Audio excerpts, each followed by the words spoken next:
Manifesto anti-Dantas e, por extenso, por José de Almada Negreiros, poeta de Orfeu, futurista e tudo.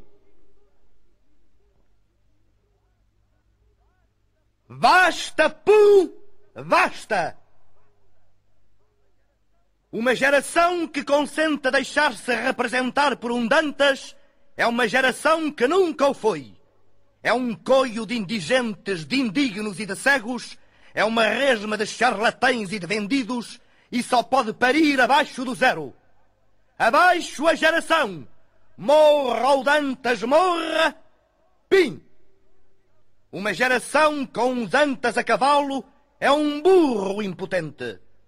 Uma geração com um Dantas à proa é uma canoa em seco. O Dantas é um cigano. O Dantas é meio cigano.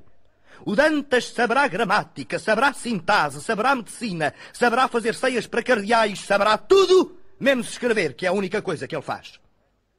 O Dantas pesca tanto de poesia que até faz sonetos com ligas de duquesas. O Dantas é um habilidoso.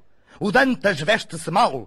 O Dantas usa ceroulas de malha. O Dantas especula e inocula os concubinos. O Dantas é Dantas. O Dantas é Júlio. Morra, o Dantas, morra. Pim. O Dantas fez uma soror Mariana que tanto podia ser como a soror Inês, ou Inês de Castro, ou Nilo Ortelos, ou Mestre Davis, ou Dona Constança, ou Noca Trineta, ou a Maria Rapaz. E o Dantas teve claque. E o Dantas teve palmas. E o Dantas agradeceu. O Dantas é um ciganão. Não é preciso ir para o Recio para se ser pantomineiro. Basta ser-se pantomineiro. Não é preciso disfarçar-se para se ser salteador. Basta escrever como Dantas. Basta não ter escrúpulos, nem morais, nem artísticos, nem humanos. Basta andar com as modas, com as políticas, com as opiniões. Basta usar o tal sorrisinho. Basta ser muito delicado e usar coco e olhos meigos. Basta ser Judas. Basta ser Dantas. Morra o Dantas, morra. Pim. O Dantas nasceu para provar que nem todos os que escrevem sabem escrever. O Dantas é um autómato que deita para fora o que a gente já sabe que vai sair. Mas é preciso deitar dinheiro.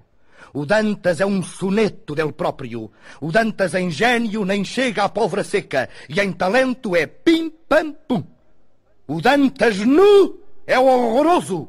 O Dantas cheira mal da boca. Morra o Dantas, morra. Pim. O Dantas é o escárnio da consciência. Se o Dantas é português, eu quero ser espanhol. O Dantas é a vergonha da intelectualidade portuguesa. O Dantas é a meta da decadência mental. E ainda há quem não corre quando diz admirar o Dantas. E ainda há quem lhe estenda a mão, e quem lhe lava a roupa, e quem tenha dó do Dantas. E ainda há quem duvide de que o Dantas não vale nada, e que não sabe nada, e que nem é inteligente, nem decente, nem zero. Vocês não sabem quem é a soror Mariana do Dantas? Eu vou-lhes contar. A princípio, por cartazes, entrevistas e outras preparações com as quais nada temos a ver, pensei tratar-se da soror Mariana Alcoforado, a pseudo-autora daquelas cartas francesas que dois ilustres senhores desta terra não descansaram enquanto não estragaram para português. Quando subiu o pano também não fui capaz de distinguir porque era noite muito escura e só depois do meio do bate é que descobri que era de madrugada porque o bispo de Beja disse que tinha estado à espera do nascer do sol. A Mariana vem descendo uma escada estreitíssima, mas não vem só. Traz também o chamili, que eu não cheguei a ver, ouvindo apenas uma voz muito conhecida aqui na Brasileira do Chiado.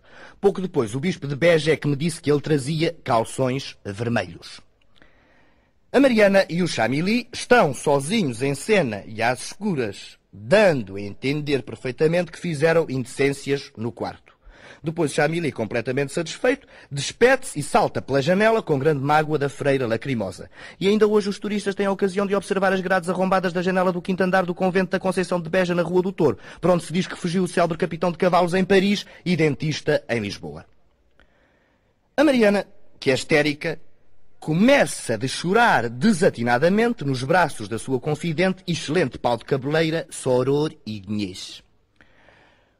Venham descendo pela dita estreitíssima escada várias Marianas todas iguais e de candeias acesas, menos uma, que usa óculos e bengala e anda toda curvada para a frente, o que quer dizer que é a abadesa.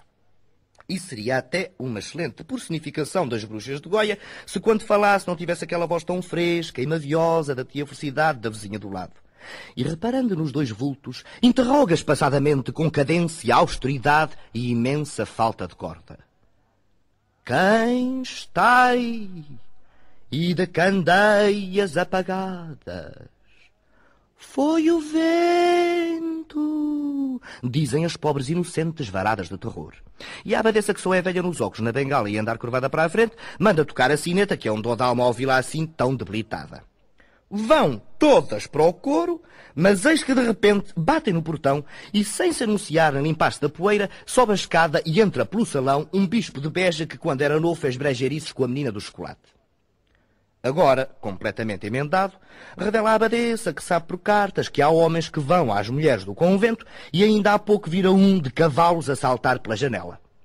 A abadesa diz que, efetivamente, já há tempos que vinha dando pela falta de galinhas e tão inocentinha, coitada, que naqueles 80 anos ainda não teve tempo para descobrir a razão da humanidade estar dividida em homens e mulheres. Depois de sérios embaraços do bispo, é que ela deu com o atrevimento e mandou chamar as duas freiras de há pouco com as candeias apagadas. Nesta altura, esta peça policial toma um pedaço de interesse, porque o bispo ora parece um polícia de investigação disfarçado em bispo, ora um bispo com a falta de delicadeza de um polícia de investigação, e tão perspicaz que descobre em menos de meio minuto o que o público já está farto de saber, que a Mariana dormiu com o Noel. O pior é que a Mariana foi à serra com as inscrições do bispo e desata a berrar como quem se estava marimbando para tudo aquilo. Esteve mesmo muito perto de estreitar com um par de murros na coroa do bispo, no que se mostrou de um atrevimento, de uma insolência, de uma decisão rafilona que excedeu todas as expectativas.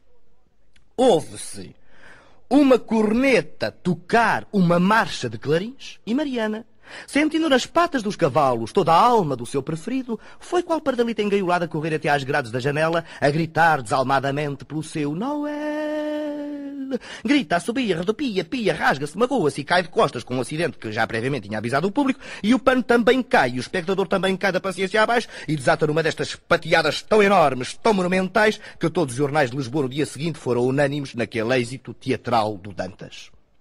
A única consolação que os espectadores decentes tiveram foi a certeza de que aquilo não era a soror Mariana Alcoforado, mas sim uma merda ariana ao Dantas Coforado que tinha cheliques e exageros sexuais.